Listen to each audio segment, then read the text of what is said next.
This is Brian with KOKUA Bikes USA.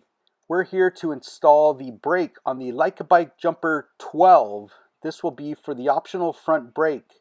We're going to start by removing the grip on the side you want to place it. You can put it on the left side or the right side, no problem. I start by rolling back the grip and then twisting at the very end, and it'll pop off. So once the grip is off, we're going to unpackage the brake. We're going to release the tension on the wire so that we can open the jaws of the brake to go around the tire. We're going to go ahead and slide the brake handle onto the handlebars. And then I go ahead and put the grip back on. You could, if you still have it rolled, you can just get it started and then unroll it and then give it a push on the end and it'll pop on. Or you could also start with a little bit of water. If you put a little bit of soap, it's probably going to slide off. And inside there is the hex head bolt.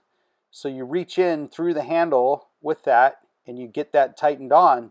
Once we have that tightened, we need to remove the steering damper bolt, and you need to put a wrench on both ends in order to spin that off. Once we have that off, we remove the nut on the back end of the brake, and then just one of the washers and then one of the extra curved washers that seats up against the curved portion of the forks. We're going to go ahead and slide that in.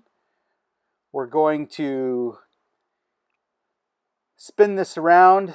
So you put the washer on first, and then we're just going to put that end cap that I'm showing there, spin it, and then we're going to tighten that down good and solid.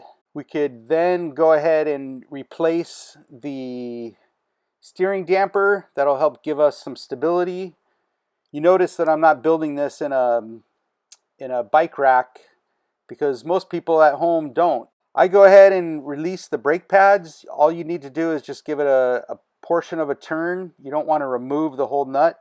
And then I'm going to put the brake pads up against the rim, the wheel, and we don't want the brake pads to be touching the tire. And once I get them in position, then I can go ahead and start tightening down those nut caps that are on the outside of the brake pads.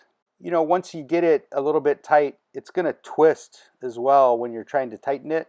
So I just get it a little bit snug, and then I can do the finer adjustments later. So now that I have my brake pads in the correct position, I'm going to squeeze the brake pads close to the wheel and just give them a small gap. And then I'm going to tighten down the wire.